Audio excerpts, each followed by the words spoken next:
Video में जो बात करेंगे वो आपकी शादी की अनुकूलता के बारे में बात करेंगे। और यहाँ पे आज हम बात करने वाले हैं कुंडली मिलान की।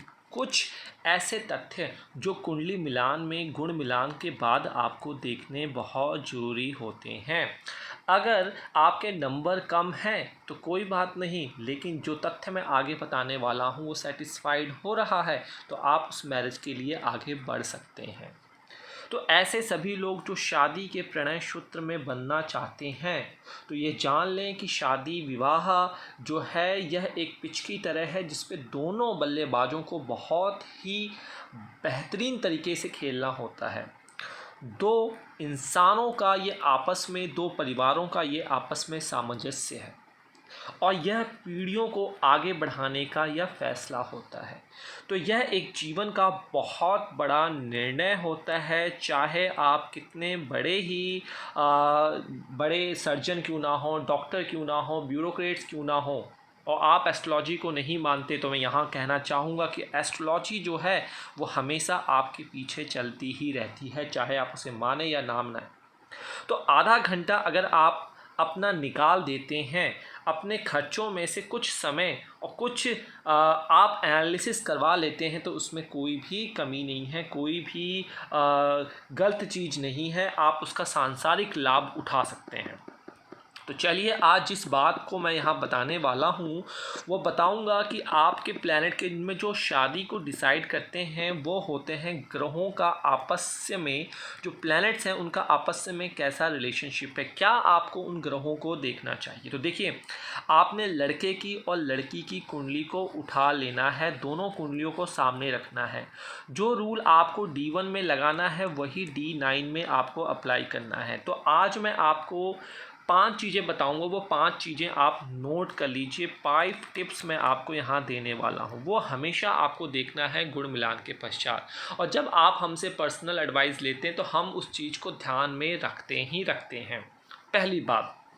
पहली चीज़, आपका जो इस घर का मालिक है, आपका D1 चार्ट में जो आपका लग्न का मालिक है, आपने उस दोनों को देखना है क्या उनका आपस में कैसा रिलेशनशिप है, क्या वो एक दूसरे के मित्र हैं या नहीं है, मित्र हैं या कम मित्र हैं लेकिन अच्छी न्यूट्रल रिलेशनशिप है, तो आप उस शादी के लिए आगे बढ़ सकते हैं।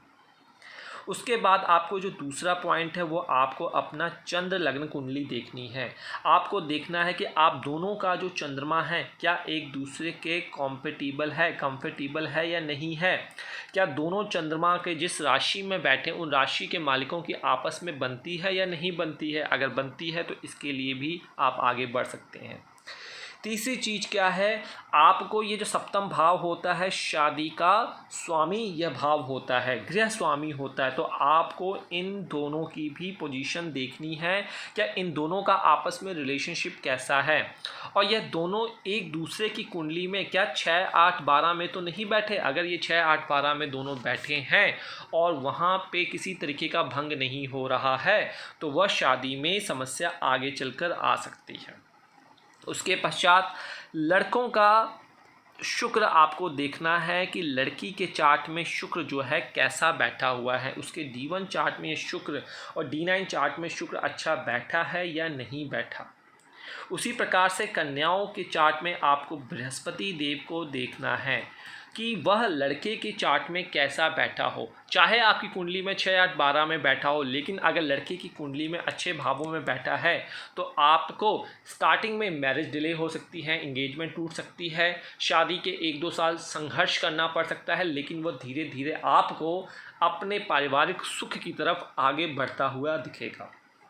तो कुंडली, दोनों की कुंडली एक दूसरे के संबंध में, दोनों कुंडली के ग्रहों की स्थिति को देखने के लिए एक दूसरे के ऊपर साझीदार हैं या नहीं, यह चीज़ आपको ध्यान रखना है। साथ ही साथ आपको यह ध्यान रखना है क्या जो दोनों कुंडली में लग्न के मालिक हैं और सप्तम भाव के मालिक हैं उन दोनों के बीच में क्या डिस्टेंस पे वो बैठे हैं।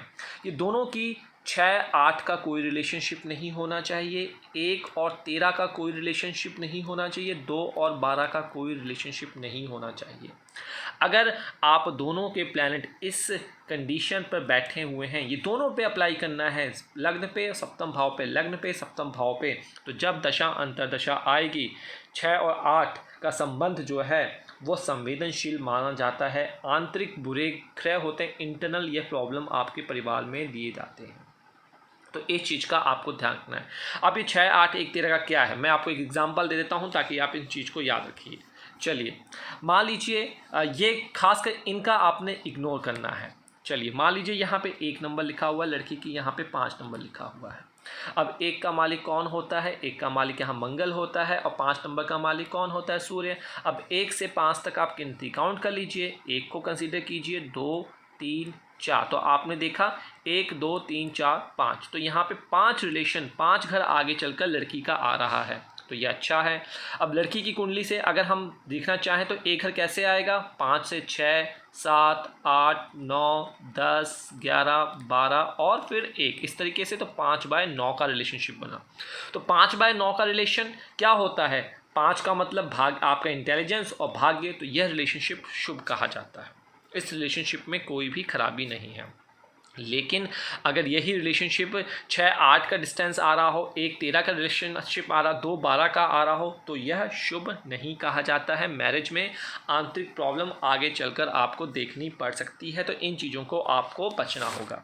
तो ग्रहों की अनुकूलता आपको देखनी है। शादी तय करने में ये बहुत महत्वपूर्ण भूमिका जो है, ये 5 जो पॉइंट मैंने दिए हैं, आप मानिए 100% इनका योगदान होता है। आपकी पूरी मैरिज की डायरेक्शन जो है वो यही रिप्रेजेंट करते हैं। तो आपको देखना है कि आपका 7th लॉर्ड का मालिक दोनों कुंडली में, लग्न का मालिक दोनों कुंडली में, एक बार D1 ले लीजिए, फिर D9 ले लीजिए। दोनों को कंपैरिजन ऐसे करना है। अगर दोनों चार्ट में यह 6, 8, 12 का कोई रिलेशनशिप नहीं है, और आपको एक चीज़ बता दूं, अगर एक कुंडली में आपका 6, 8, 12 का रिलेशनशिप आ रहा है लेकिन दूसरी कुंडली में 6, 8, 12 का रिलेशनशिप नहीं आ रहा, शुभ भाव का रिलेशनशिप आ रहा है, तो आपको उस मैरिज से बरकत अवश्य ही मिलेगी। तो यहाँ पे इजाज़त दीजिए। नमस्कार, जय शनिदेव।